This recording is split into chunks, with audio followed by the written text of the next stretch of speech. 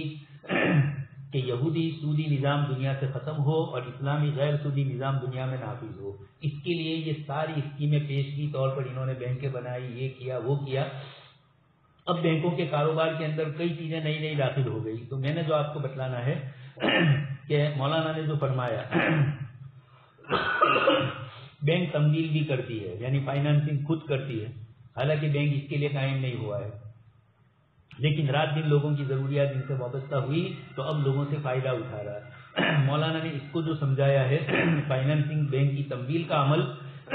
اور تخلیق زر کا عمل، یہ دونوں ایسے عمل ہے کہ جو روزمرہ عمل وجود میں آتے ہیں اور ظاہری طور پر لوگ اس کو سمجھتے نہیں ہیں، پیسے جمع کروانے والوں کو کچھ معلوم نہیں ہوتا ہے، لیکن بینک اس قسم کا لمبا چوڑا نفع تمویل اور تخلیق زر کی شکل میں اٹھا رہی ہے. چنانچہ مولانا سمجھا رہے ہیں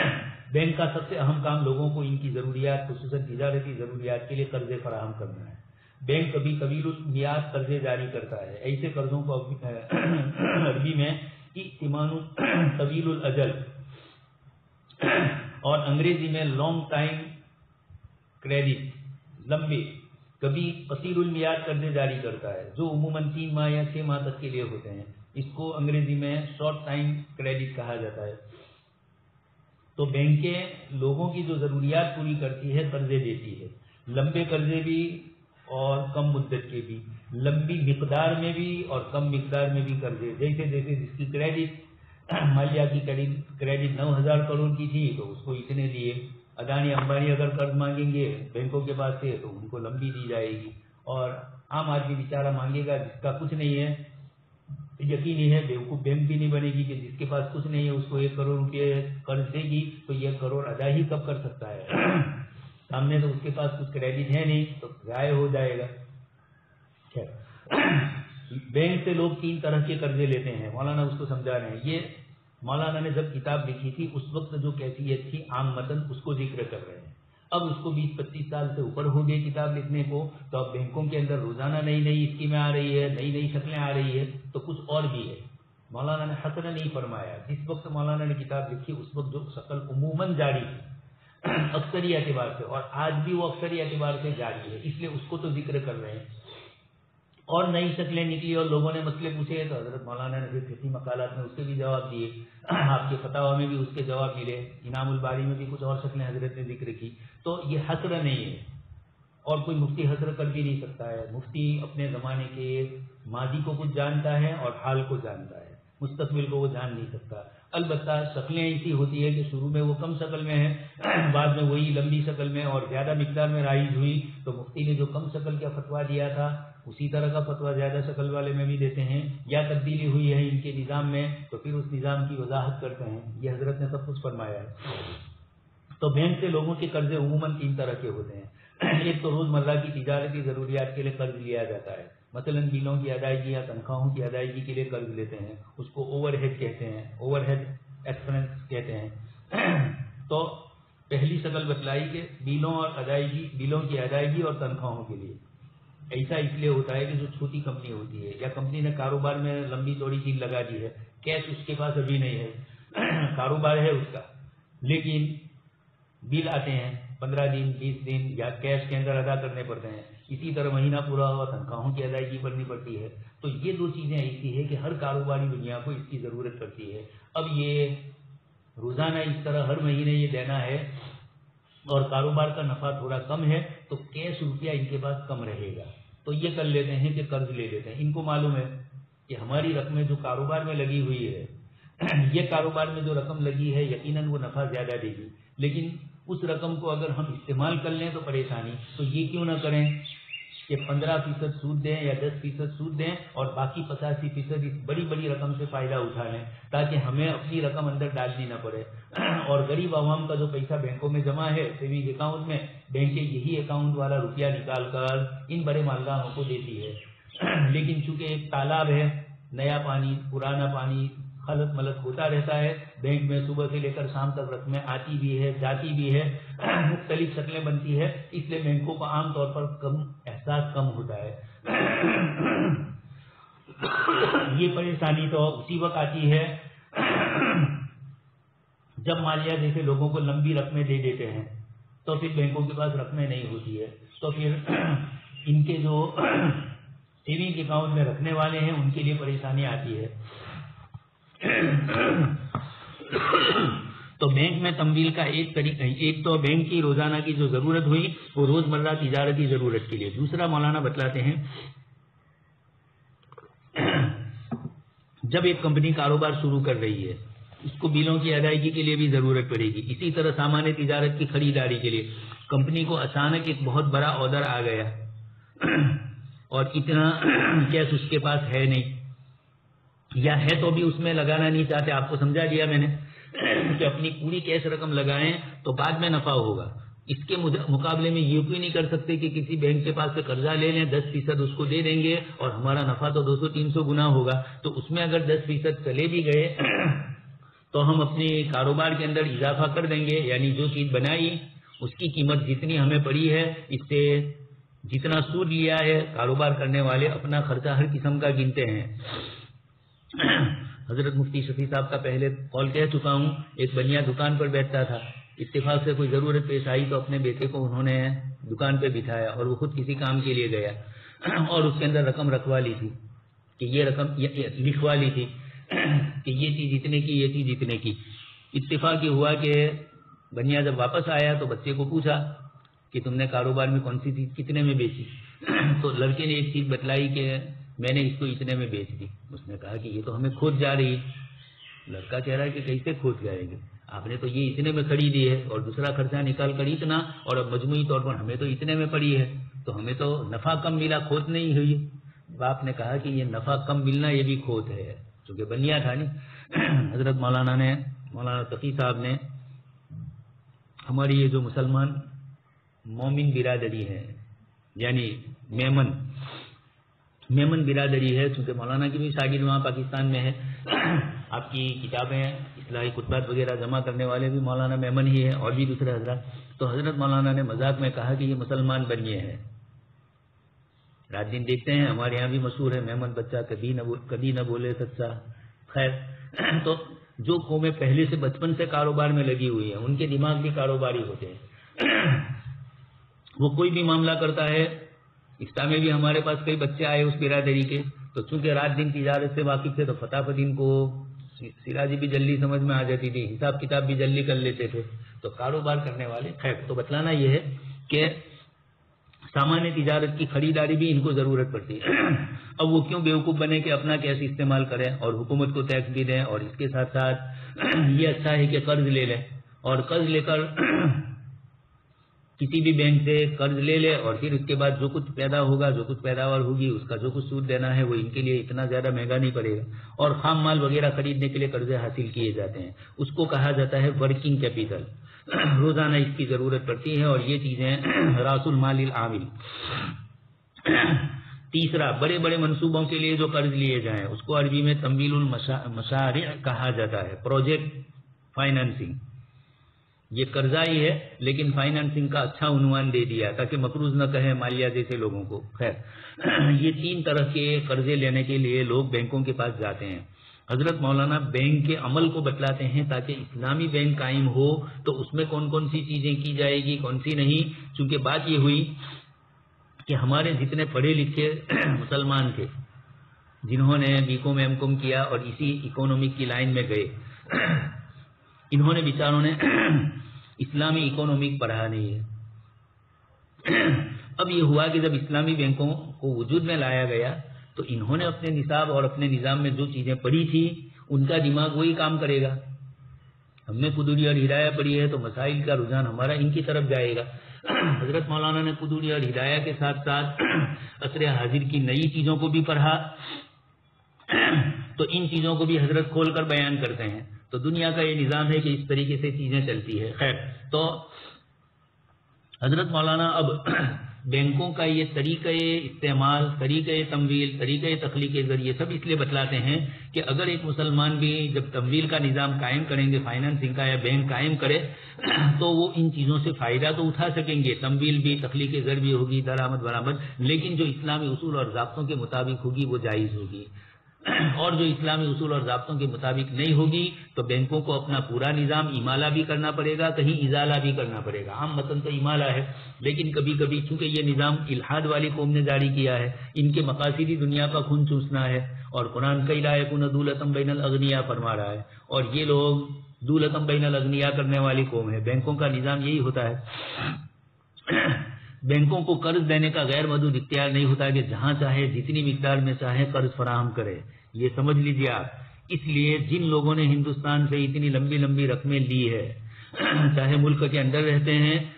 یعنی بینکوں سے لی ہے، اور چاہے ملک کے باہر، اکیلے بینک مینیجر کا کام نہیں ہے، اس کے اوپر بھی سینٹرل گورنمنٹ تک جاتا ہے مسئلہ۔ اس کے جو وزیر ہوتے ہیں، جو بینکنگ کا نظام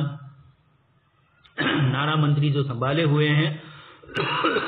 ان کا براہ راست تعلق ریزرو بینک سے ہوتا ہے، اور ریزرو بینک کا کام ہی ہوتا ہے بینکوں کی نگرانی کرنا، بینکوں میں کس نے کیا رقم دی، کیا لی، اور کہاں بینکوں کے اندر گڑبڑ آ رہی ہے۔ تو اتنی بڑی 9,000 کروڑ روپے جب کوئی لینے کے لیے جائے گا تو یقینی بات ہے کہ اس کو اوپر کی جتنے بھی بڑے انتظامی امور والے ہیں، ان سب کی طرف سے، یعنی اکیلے ایک چھوٹا بینک نہیں دے سکتا ہے، یہ منظوری کے لیے اوپر جانا پڑتا ہے، ان کے اصول اور ضابطے ہوتے ہیں، اتنے کے لیے اس کو پاور ہوتا ہے، اتنے کے لیے اس سے بڑے آفیسر کو، اور پھر اس سے بڑا ہو تو اوپر تک۔ یہ ریزرو بینک اور وزارت خزانہ نانا منترالیہ، ان دونوں کا اس کے اندر، یہی وزارت خزانہ کہتے ہیں، ان دونوں کو اس کو جاننا ضروری ہوتا ہے، اس کی معلومات ضروری ہوتی ہے۔ یہ اگر نہیں بتلاتے اور ڈائریکٹ دے دے تو یہ بھی گنہگار ہوں گے، اس لیے مالیہ کو دینے والے نیچے کی چھوٹی مچھلیوں کو تو پکڑا جا سکتا ہے، لیکن اوپر والوں کو پکڑنے جائیں تو اس کا ریلا بہت اوپر تک جائے گا۔ تو قرض دینے کے طریقہ کار مولانا یہاں بتلاتے ہیں، ہوتے تو یہ اصول لکھے ہوئے سب ہے، آپ یہ کہو کہ یہ عمل تو ہوتا نہیں ہے، تو حضرت مولانا تو آپ کو اصول اور ضابطے بتلاتے ہیں۔ ہندوستان، پاکستان، بنگلہ دیش جیسے ملک جو ان ضابطوں کی رعایت نہ کرے تو یہ ان ملک کے چلانے والوں کا قصور ہے، ان بینکوں کے نظام کو چلانے والوں کا قصور ہے۔ اگر وہ صحیح طریقے سے چلائے تو یورپ کی بینکیں کیسے اطمینان سے چلتی ہے، یہاں کیوں نہیں چل پا رہی ہے؟ تو اسی بنیاد پر کہ یہاں اصول اور ضابطوں کی رعایت نہیں ہوتی۔ اصول تو سارے لکھے ہوئے ہیں، بلکہ مرکزی بینک کی طرف سے، یعنی ریزرو بینک، جب بھی یہ لفظ مرکزی بینک آئے اردو میں، یہ چونکہ مولانا پاکستان کی مثال دے رہے ہیں اس لیے وہاں پر ہمیں لفظ بڑھانا پڑے گا ہمارا ریزرو بینک آف انڈیا کا۔ ایک حد مقرر ہوتی ہے، اس کے پابند رہتے ہوئے بینک قرض فراہم کرتے ہیں۔ اس حد کو انگریزی میں کریڈٹ سیلنگ کہتے ہیں، ایسا نہیں ہے کہ سقف الاعتماد۔ مثلا آج کل وہاں کی بینک کا مولانا فرما رہے ہیں کہ جو ہدایت ہے وہ یہ ہے کہ بینک اپنی تمام امانتوں کا 40% تو ریزرو بینک کو جمع کروائے گا۔ ہندوستان میں الگ حساب سے جو ہوتا ہوگا، عربی میں اس کو احتیاطی، ابھی آیا لیکویڈیٹی ریزرو، 5% بینک اپنے پاس نقد کی شکل میں رکھے گا۔ کوئی بھی بینک قائم ہوگا تو اس کے پاس جتنی رقم ہوگی اس کا، یا جتنا جو کچھ ہوگا سرمایہ، اس کا 5% تو وہ کیش رکھے گا، اس لیے کہ روزانہ لوگ آئیں گے لینے کے لیے۔ ایسا بھی ہوگا کہ دینے کے لیے بھی آئیں گے، لیکن اگر کہیں لینے دینے کے درمیان فرق پڑ گیا، لینے والے زیادہ آ گئے، دینے والے کم آئے بینک میں جمع کروانے والے، اور بینک نے کچھ سرمایہ نہیں رکھا تھا اپنے پاس، تو یقینی بات ہے کہ لینے والے جب زیادہ ہے تو ان کو آپ کیا دیں گے؟ اس لیے یہ 5% نقد رکھنا پڑتا ہے۔ 30% کی حد تک پرائیویٹ افراد یا اداروں کو قرض فراہم کر سکتا ہے، یہ اجازت دی 30% تک۔ باقی 25% سے یا تو سرکاری تمسکات خریدیں یا سرکاری اداروں کو قرض فراہم کرے۔ سرکار کی یہ وہاں کی جو تھی PIA، وافدہ، اسٹیل مل، ہمارے یہاں اور بھی بہت ساری اس قسم کے، ہندوستان تو بہت بڑا ملک ہے۔ حضرت مولانا شمس الحق افغانی رحمۃ اللہ علیہ یہ فرماتے تھے کہ پاکستان کو کتنا حصہ ملا، جنہ صاحب کو طنز کر رہے تھے، یہ جمعیت کے تھے، تو یہ کہہ رہے تھے کہ عورت کو 8واں حصہ ملتا ہے شوہر کی ملکت میں سے۔ پاکستان بنگلہ دیش مجموعہ ملا کر پاکستان کو جو ملا یہ 8واں حصہ ہی ملا تھا ہندوستان کا۔ خیر، تو یقینی بات ہے کہ اب 8ویں میں بھی 2 ٹکڑے ہو گئے، اس لیے وہاں کی بینکوں کا جو نظام ہوگا وہ مختصر ہوگا۔ صرف ہمارا UP یہی بڑا ہوا ہے پاکستان سے، تو یقیناً ہندوستان جیسا ملک یہاں اگر کوئی تھوڑا کچھ کھا بھی لیتا ہے تو اتنا بڑا ملک ہے، اس لیے کچھ کھانے والوں کا اثر کم ہوتا ہے، اس لیے کہ ملک میں دوسری کرنسی اور دوسری چیزیں کاروبار چل رہا ہے. سڑکوں کا تسلسل سے آباد ہونا اور ریلوے کا تسلسل سے گڈس لائن کا جانا، ہوائی جہازوں اور پانی کے جہازوں کا ملک میں آنا جانا، یہ 4 چیزیں ہیں جو امپورٹ اور ایکسپورٹ کے لیے بہت اہم ہے. اس لیے ہر ملک یہ چاہتا ہے کہ اس کی سڑکیں اچھی ہو. آپ رات دن دیکھ رہے ہیں سڑک کے کنارے نیشنل ہائی وے پر کھڑے ہو کر 1-2 گھنٹے آپ دیکھیں تو آپ کو نظر آئے گا کہ انسانوں کے مقابلے کے اندر ضروریات کی چیزوں کی گاڑیاں زیادہ جاتی ہے، اس لیے کہ یہی کاروبار ملک کا پہیہ اچھی طرح گھوم رہا ہے.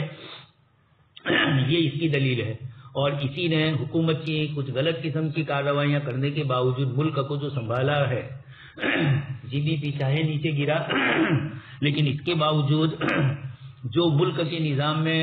اتنا بڑا فرق نہیں پڑتا ہے، اس کی وجہ یہی ہے کہ یہ نظام کے اندر بینکیں بھی زیادہ ہے، روپیہ بھی ہے، اور پھر ہندوستان سے باہر دوسرے ملکوں میں رہنے والے حضرات وہ فارن کرنسی ہندوستان کو بھیجتے ہیں. عرب ملکوں کے اندر لاکھوں کی تعداد میں ہمارے غیر مسلمین بھائی آباد ہیں، مسلمان بھی ہے، لیکن غیر مسلمین کی ایک بڑی تعداد ہے. عرب ملکوں کے متعلق ہم کچھ بھی کہتے رہیں، لیکن دنیا میں سب سے زیادہ ہندوستان کو اگر فائدہ ہو رہا ہے تو عرب ملکوں سے، عرب ملکوں کو بھی فائدہ ہو رہا ہے تو ہندوستان کی معیشت کے نظام سے. یہ ایک بہت بڑا دونوں کے لیے جمع کا مسئلہ ہے، اس لیے دونوں اپنے اپنے اعتبار سے معاملات کرتے ہیں. آج کی دنیا کے اندر کاروباری دنیا ہے، اس کے اندر اپنے مفادات اور اپنے نقصانات کو دیکھ کر تعلقات استوار کیے جاتے ہیں. یہ بات پاکستان نہیں سمجھا اور انہوں نے اس مسئلے کے لیے، کشمیر کے مسئلے پر وہ یہ سمجھے کہ سارے لوگ ہمیں ساتھ دے تو آج کی دنیا تو کاروباری دنیا ہے، آپ بھی یہ کریں گے دوسرا بھی وہی کرے گا. اس لیے آپ نے جو توقع رکھی ہے عرب ملکوں سے یہ نہیں ہوگی. آپ اپنا نظام جب تک مضبوط نہیں کریں گے اور دوسری جو خارجی چیزیں ہیں اس کو نہیں چھوڑیں گے، اپنے ملک کی معیشت کو مضبوط کرنے کی جو شکلیں ہیں وہ ہندوستان سے اگر آپ سیکھیں گے تو یہ آپ آگے بڑھ سکیں گے. خیر، تو قرض دینے کے یہ طریقے بینکوں کے ہیں کہ بینکیں قرضے دیتی ہے تو یہ نہیں کہ تلیا ہو جائے بینک کا. بینک کو 40% تو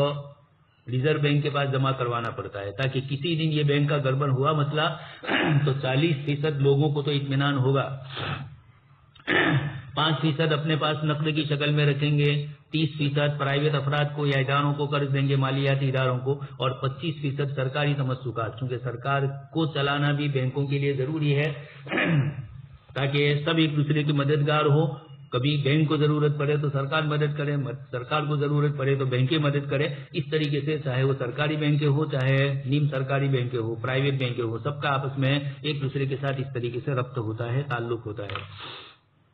سقف الاعتماد مقرر کرنے میں کئی عوامل کا دخل ہوتا ہے. مولانا نے جو اوپر فرمایا کہ بینک اس کے پابند رہتے ہوئے بینک قرضے فراہم کرتے ہیں تو بینک کتنا قرضہ دے اس کے لیے کچھ اصول اور ضابطے ہیں. مثلا کبھی کسی خاص شعبے میں، کبھی یہ بھی ہوتا ہے مثلا کھیتی صنعت وغیرہ میں زیادہ تمویل مطلوب ہوتی ہے، کبھی بارش کم ہوئی تو ضرورت پڑی کاشتکاروں کو دوسرے سال کھیتی کرنی ہے تو بیج کے لیے، کھاد کے لیے، دوائیوں کے لیے ان کو ضرورت پڑی تو اب حکومت یہ کہتی ہے کہ جو ایگریکلچر بینکیں ہوتی ہے ان کو کچھ زیادہ رعایت دی جاتی ہے. ان کو کہا جاتا ہے کہ کاشتکاروں کو یہ سہولت دو، یہ سہولت دو، جیسے آپ دیکھتے ہیں کسانوں کے لیے جو جو اسکیمیں حکومت کی طرف سے ہوتی ہے. اسی طرح کہیں کسی علاقے کے اندر صنعت ہے، کاریگری، اور وہاں کھیتی باڑی کم ہوتی ہے اور وہاں کے لوگوں کا پورا دار و مدار صنعت کے اوپر ہے تو ان علاقوں کے اندر صنعت کی ضرورت پڑی، اس لیے وہاں صنعت والی بینکوں کو چھوٹی چھوٹی جو گروہ ادیوگ ہوں گے ان کو قرض پہ دیا جائے گا. تو اس طریقے سے حکومت دیکھے گی. ریزرو بینک کا پورا تعلق ہوتا ہے ملک کی معیشت کو بھی دیکھنا اور اس کے ساتھ ساتھ ملک کی بینکوں کے نظام کو بھی دیکھنا. دونوں میں توازن کس طرح قائم ہو اس کو دیکھتے ہوئے ہی یہ ساری چیزیں کرتی ہے. یہ بڑا مشکل مرحلہ ہوتا ہے. کبھی افراط زر کو کنٹرول کرنے کے لیے حد مقرر کی جاتی ہے، یعنی بینک اگر کاشتکاروں کو زیادہ رقم دے اور کم شرح سود پر دے تو ایسا بھی ہو سکتا ہے کہ کاشتکار کھیتی میں اس کا استعمال کم کرے اور کہیں دوسری ضروریات، پیسے ملیں، بیوی کے تقاضے آئے، بچوں کے تقاضے آئے تو یہ رقم کھیتی میں استعمال کرنے کے بجائے دوسری چیز میں دے دے. اب ہر کاشتکار اس طرح کرے گا تو ملک کی آئندہ سال کی جو معیشت ہے اس میں کمزوری آئے گی. اس لیے کہ کھیتی میں جو رقم حکومت نے دی تھی وہ کھیتی میں استعمال نہیں ہوئی، دوسرے مصارف میں استعمال ہوئی، تو کہیں نہ کہیں جا کر تو فائدہ ہوا، لیکن حکومت کے پیش نظر دوسرے ملکوں سے مثلا کوئی چیز خریدنی پڑتی ہے، اناج غلہ وغیرہ کی، وہ ہمیں مہنگی پڑتی ہے اور ملک میں ہوتی ہے، تو حکومت یہ چاہتی ہے کہ ملک کی معیشت کو مضبوط کرنے کے لیے کاشتکاروں کو سہولت دی جائے، تاکہ یہ جو اناج اور غلہ آئے گا وہ ملک ہی میں رہے گا اور ملک دوسرے ملکوں کو دے بھی سکے، خود کفیل بھی ہو، اور اس کے ساتھ ساتھ دوسری جگہ جائے تو فارن ایکسچینج میں بھی ہمیں فارن کرنسی میں فائدہ ہوتا ہے۔ اس لیے حکومتیں یہ چاہتی ہے کہ ہمارے ملک کی چیزیں کثرت سے دوسرے ملکوں میں جائے تاکہ اس سے ہمیں اچھی چیز ملے اور ملک کی معیشت اس سے مضبوط ہوتی ہے، اس لیے کہ ملک کی چیز باہر جائے گی تو سب سے پہلے ملک کے لوگوں کو کام ملے گا۔ اچھا، کام کن کن کو ملے گا؟ صرف کام کرنے والوں کو نہیں ملے گا، جو یہ چیزیں کچی تیار کرتے ہیں، مثلا کپڑا ہے، ہندوستان سے کپڑا باہر جا رہا ہے تو یقینی بات ہے کہ دھاگے بنانے والے اور اس کے ساتھ دوسری جتنی بھی انڈسٹریز وابستہ ہے ان سب کو کام ملے گا، اور اس کے نتیجے میں اناج اور غلہ اس کے اندر بھی یہ ہوگا۔ زندگی کی ضروریات کی دوسری کوئی چیزیں یہاں بن رہی ہے تو ایک تو جیسے چائنا مضبوط کیوں ہوا کہ فارن کے اندر اس نے اپنا مال پہنچایا تو اس کے اپنے ملک کی معیشت مضبوط ہوئی سب سے پہلے، اور جب ملک کی معیشت لوگوں کو روزگار ملا تو لوگوں کے پاس پیسہ آیا تو ملک کے بازار کو اتنی پریشانی نہیں ہوئی، اس لیے اب جو پیسہ بچا اس کو انہوں نے کاروبار میں لگایا۔ تو یہ دنیا کے اصول اور ضابطے ہوتے ہیں۔ تو سقف الاعتماد بینکوں کو کنٹرول کرنا بھی ضروری ہوتا ہے، اس لیے کہ بینکوں کی زیادہ قرضے جاری کرنے سے افراط زر میں اضافہ ہوتا ہے، پیسہ دوسری جگہوں میں غلط جگہ استعمال ہوتا ہے۔ آگے اس پر بھی بحث مولانا کریں گے۔ کبھی مروجہ ٹیکسوں سے حکومت کے اخراجات پورے نہیں ہوتے اور مزید ٹیکس لگانا مشکل ہوتا ہے۔ حکومت کو جیسے اس وقت زیادہ ٹیکس لگائے تو عوام الناس، اور ایک تو سیکولر حکومتیں ہیں جن کو انتخابات میں عوام کے ووٹ کی ضرورت پڑتی ہے، اس لیے عوام کی ضروریات کا لحاظ نہ کریں تو آئندہ انتخاب میں لوگ ان کو ووٹ نہ دیں، اور ویسے بھی ملک کی ضرورت ہے، اس کو بھی پیش نظر رکھنا ہے۔ تو اب حکومت کے اخراجات پورے نہیں ہو رہے ہیں تو حکومت اب کیا کرے گی؟ مزید ٹیکس لگائے تو مشکل، تو مرکزی بینک کے پاس جو ریزرو ہے اس کو بڑھایا جائے گا کہ 40% لے رہے ہیں تو اس کے بجائے 50% لے لیں، اور بینکوں کو سرکاری تمسکات خریدنے کا پابند کر کے عوام کے پاس سے بھی روپیہ حکومت کے پاس آ جائے، تو اب جو اس وقت حکومت کی ضرورت ہے پریشانی وہ حل ہو جائے۔ اس طرح مختلف شعبوں میں حکومت ریزرو بینک کو کہے گی کہ روپیہ کس طرح حکومت کے پاس محفوظ رہے، حکومت دیوالیہ نہ ہو، ٹیکس لوگوں کے کس طریقے سے وصول کیے جائیں اور لوگوں کے اوپر کم ٹیکس ڈال کر لوگوں سے وصول کیا جائے، یہ کس طرح ہو۔ جیسا آپ کو مثال دے چکا ہوں، کیشو بھائی جب گجرات کے وزیر اعلیٰ تھے تو چاہے کاشتکار تھے لیکن انہوں نے جو چیز بھی سمجھائی لوگوں نے ان کو بتلائی، اور چونکہ وہ عملی زندگی میں ایک غریب گھر کے اور ایک متوسط طبقے کے لوگ آدمی تھے تو لوگوں کی ضروریات سمجھتے تھے، تو انہوں نے یہ کیا کہ لائٹ بل کے اندر یہ کہا کہ اگر آپ نے فلانی تاریخ میں یہ رقم جمع کروا دی تو آپ کے 25% یعنی 100 روپیہ آپ کا لائٹ بل مثال کے طور پر 1000 روپے ہے تو 250 روپیہ آپ کے کم دینے پڑیں گے، 750 روپے آپ کو دینے پڑیں گے۔ انہوں نے 25% چھوٹ دی تو اس کا فائدہ یہ ہوا کہ لوگ فٹافٹ جمع کروانے لگے، چوریاں بھی کم ہونے لگی، لوگوں کو معلوم تھا کہ اتنا ہے، چوری میں تو پکڑائیں گے تو بڑھا دینا۔ تو اس طریقے سے اسلام کا یہی نظام ہے، ٹیکسز کم ڈالے جائیں لوگوں کے اوپر تاکہ زیادہ سے زیادہ لوگ ٹیکس دے کر ملک کی معیشت مضبوط ہو، لیکن عصر حاضر میں چونکہ جو لوگ اوپر بیٹھے ہوئے ہوتے ہیں ان کے خرچے، ان کی معیشتیں، ان کی دوسری چیزیں ایسی ہوتی ہے، اس لیے وہ زیادہ تر حکومات ایسی غلط چیزوں میں استعمال کر لیتے ہیں، فائدہ نہیں ہوتا ملک کو۔ بینکوں کے قرض دینے کا طریقہ یہ ہے کہ سب سے پہلے بینک جائزہ، اچھا پہلے تو بینک کوئی آدمی قرض لینے جائے گا تو بینک اس کے پاس سے تمسکات مانگے گی، اس کو پوچھے گی کہ بھائی تم ایسا تھوڑا ہے کہ ایک غریب آدمی ہے نا 1 کروڑ روپیہ بینک اس کو دے دے اور اس کی آمدنی 2000-5000 روپے ہے مہینے کی اور اس کو 1 کروڑ روپیہ دے دے، ایسی بیوقوفی تو کریں گے نہیں، اور مدت مقررہ میں واپس بھی کرے گا، یعنی اس کی جائیداد اور مملوکات کیا ہے وہ سب جائزہ لیں گے۔ اس کے بعد بینک ایک حد مقرر کرتا ہے کہ اتنی مدت میں اتنا قرض لینے کے لیے ہم تیار ہے، اور جو حسب ضرورت وقتاً فوقتاً لیا جا سکے گا، ایک دم سے نہیں دے دے گی، تھوڑی تھوڑے اس کے ہفتے کروائے گی۔ قرض کی حد مقرر کرنے کو عربی میں تحدید السقف کہا جاتا ہے۔ آگے اس کے بعد فرماتے مولانا کہ اس تحدید کے بعد اس شخص کے لیے بینک میں اکاؤنٹ کھول دیا جاتا ہے، اس اکاؤنٹ سے جب چاہے مثلا کسی کے 10 لاکھ روپے منظور ہوئے اس کی کریڈٹ کے مطابق تو اب بینک یہ نہیں کرے گی کہ سارے 10 لاکھ روپے اس کو ایک دم دے دے گی، اس کو یہ کہے گی کہ ابھی تمہاری ضرورت ہے، اتنا استعمال کرو اور آہستہ آہستہ ہم آپ کو دیں گے، تاکہ بینک میں بھی 10 لاکھ روپے ایک دم چلے جائیں تو اس کا بھی توازن ٹھیک نہ رہے، بیلنس برابر نہ رہے، اور اسی طریقے سے